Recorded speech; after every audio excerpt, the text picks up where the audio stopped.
There was a lot of fear when World War II first started because we didn't know if we were going to be invaded living close to the coast here. They had blackouts. I went to high school during World War II, and it was a scary time.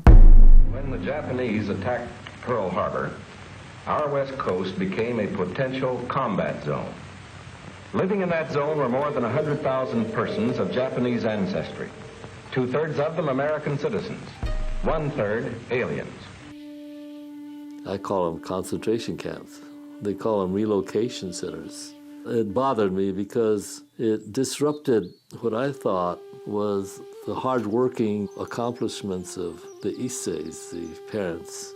If it were not for the relocation, I think the Japanese Americans, through their farming, their flower industry, and other industries up and down the coast, would have wound up being one of the richest minorities in the United States.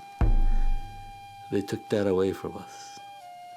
There were like 4,000 or 5,000 people in Gardena in 1941. Maybe a little more than that, but about 2,200 Japanese Americans. I had a teacher tell me once, she was at Gardena High School, junior, senior high, there were 700 students there, Japanese Americans, one day and gone the next. They had orphans in an orphanage in Los Angeles. One boy was a 2-year-old, half Japanese, half American, taken to the camps because he was of Japanese descent and therefore somehow a threat to our country. Absurd. There were more Japanese in Los Angeles than in any other area. In nearby San Pedro, houses and hotels occupied almost exclusively by Japanese were within a stone's throw of a naval air base, shipyards, oil wells. Japanese fishermen had every opportunity to watch the movement of our ships. Japanese farmers were living close to vital aircraft plants. They only had several days to move from their homes on Terminal Island, and it was really a shameful sight because when I went down there, these people had the house full of furniture. They couldn't sell, they could only carry out certain things. And while I was there, the people that heard about their having to leave would come down and offer ridiculous prices for all the furnitures and personal possessions they had in their home. The authorities came and said, you guys are going to have to move, you're going to have to get out of here. And at one point, they gathered them all up, and I guess they put them on buses from here, and some of them ended up at Santa Anita, and they housed them out there, which was, not a very good place to house them, but they were in between here and the places in Arizona and all the places where the relocation centers were. Santa Anita Racetrack, for example, suddenly became a community of about 17,000 persons. I went to the draft board and I says, my friends have been in the Army and the war is on and I'm 1A. Can you tell me what you're going to do about calling me into the service? They called me and said, Mr. Bannai, you're going to be reclassified from 1A to 4C. 4C is aliens ineligible for service. So I thought, well, gee whiz, I can't understand that. I'm third-generation American, and they won't take me into the service.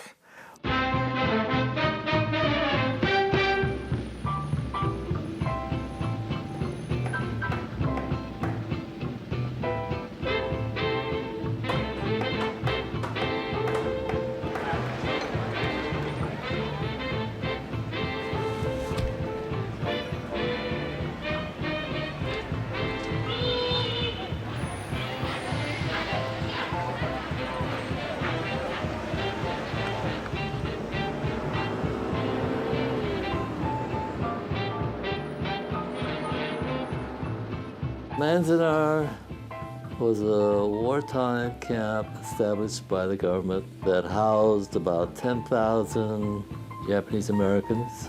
It's a mile square. In each block, they had about 14 barracks. Each of the barracks were divided into about 5 apartments. There were 36 blocks. Each of the blocks maybe held about 300 to 400 people. So they converted Block 7 into a high school. Block 1, which was administrative, and then warehouses, and then the rest of the block for living quarters. And it also had a wartime guayuli plant that was experimental in producing rubber. I looked up and we were right under a guard tower. There was a man with a rifle or machine gun up on top, day and night.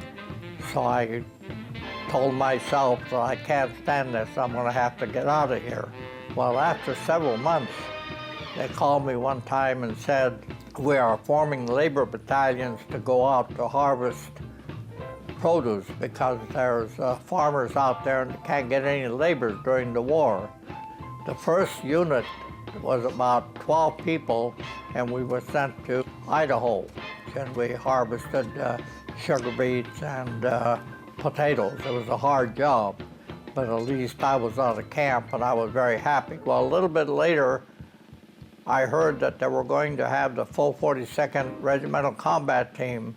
It wasn't named that, but anyway, a Japanese-American unit in Camp Shelby, Mississippi. They sent down the 100th Infantry Battalion from McCoy, and then we started to get people that were in different units throughout the United States, Japanese-Americans, and then later on we got volunteers from camp. But we brought them into Camp Shelby, Mississippi, and started to train. And that was the start of the 442nd Regimental Combat Team, which many people know became one of the most highly decorated units ever in the history of the United States military. They know what they're fighting against, and they know what they're fighting for.